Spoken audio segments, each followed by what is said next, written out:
Finally इंतज़ार हो चुका है ख़त्म। जी हाँ दोस्तों, रिचर्ड की सीज़न 4 रिलीज़ कर दी गई है। फाइनली इसकी फ़िलहाल अभी तक सिर्फ 3 ही एपिसोड रिलीज़ की गई है और हर एक एपिसोड लगभग 45 to 50 मिनट की है, यानी कि इसकी हर एक एपिसोड अच्छी खासी लेंथी है।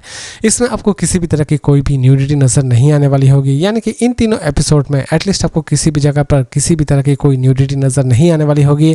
फिर भी आप इस सीरीज़ को किसके साथ देखते हैं और नहीं देखते हैं, ये डिसीजन पूरी तरह से आपका ही होना चाहिए। इसकी कहानी की शुरुआत होती है रिचर्ड से, जो कि ट्रेन में ट्रैवल कर रहा होता है, लेकिन अचानक से ही उसकी नज़र एक लड़की पर पड़ती है जो कि थोड़ी सी डरी डरी रहती है। वो उस लड़की के पास जाता है और वो सोचता है कि उसके बैग में शायद बॉम्ब है। वो उसे संभालता है और उसे कहता है कि अपने हाथों को आराम से बाहर निकालो, लेकिन जैसे ही वो हाथ बाहर निकालती है उसके हाथ में एक पिस्टल रहती है। रिचर्ड उस पिस्टल को हाथ से लेने की कोशिश करता है, लेकिन वो अपने आप को ही गोली मार लेती है। रिचर्ड पूरी तरह से चौंक उठता है और वो सोचता है कि इस लड़की ने ऐसा काम क्यों किया। दूसरे ही सीन में हमें रिचर्ड को पुलिस स्टेशन में दिखाया जाता है, जहां पर उसके साथ पूछताछ चल रही होती है, लेकिन रिचर्ड के दिमाग में कुछ और ही चीज़ चल रही होती है। वो किसी भी तरह से उस लड़की की मिस्ट्री को सॉल्व करना चाहता है, यानी कि जिस लड़की ने अपने आप को गोली मारी उस लड़की की मिस्ट्री को किसी भी तरह से वो सॉल्व करना चाहता है। बाद में पता चलता है कि उस लड़की के पीछे बहुत सारे लोग पड़े हुए हैं और असल में ये लोग कौन हैं, और रिचर्ड लास्ट तक इस केस को सॉल्व करने में कामयाब हो पाता है या फिर नहीं हो पाता है। ये सारी की सारी चीज़ें आप इस सीरीज़ में देखने वाले होंगे। इसकी स्टार्टिंग में ही आप एक अच्छा खासा एक्शन एंजॉय करने वाले होंगे। ये एक ऐसी सीरीज़ है, यानी कि इसकी 3 एपिसोड्स में आप हर एक एपिसोड में आप कोई ना कोई इंटरेस्टिंग चीज़ जरूर देखेंगे। इसीलिए जब भी आप इस सीरीज़ को देख रहे हो, इसकी एक भी एपिसोड स्किप करने की गलती बिल्कुल भी ना करें। इसकी हर एक एपिसोड बहुत ही सोच समझ के बनाई गई है। इसकी एक भी एपिसोड आपको एटलीस्ट किसी भी तरह से बोरियत फील नहीं करवाएगी और इसकी प्रेजेंटेशन भी आपको ऑसम लगने वाली होगी।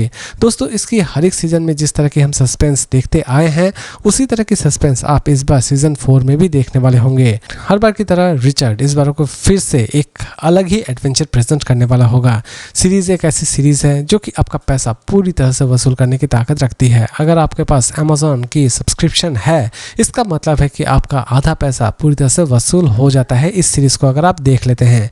इसे हिंदी में भी डब की गई है और यकीन मानिए इसकी हिंदी डबिंग भी बहुत ही ज़्यादा बेहतरीन बनाई गई है। रिचर्ड जो कि एक पहाड़ जैसा बंदा है और उसे जिस एक्शन में होना चाहिए वैसे ही एक्शन आप इस सीरीज में देखने वाले होंगे। यहाँ पर जितने भी आपको विलन्स नजर आने वाले होंगे उनकी भी एक्शन आपको धांसूदार लगने वाली होगी। दोस्तों, ये एक ऐसी सीरीज है जो कि एटलीस्ट आपको एक भी एपिसोड में ये सोचने का मौका नहीं देगी कि इस सीन को अगर नहीं डाला जाता तो हो सकता था कि ये सीरीज़ और भी ज़्यादा बेहतर हो सकती थी।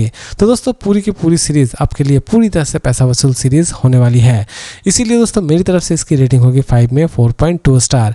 लेकिन दोस्तों, अगर आप सोच रहे हैं कि सीरीज़ को हम देखें या ना देखें, तो दोस्तों ऑब्वियसली अगर आप सस्पेंस, मिस्ट्री और एक्शन सीरीज़ देखना चाहते हैं या फिर देखना पसंद करते हैं, तो इससे बेहतरीन ऑप्शन आपके लिए फिलहाल इस हफ्ते कुछ हो ही नहीं सकती है। इसके बाकी के एपिसोड्स भी बहुत जल्द आपके सामने प्रेजेंट कर दिए जाएंगे। तो दोस्तों, मिलते हैं फिर से एक नए और इंटरेस्टिंग और सिंपल रिव्यू के साथ।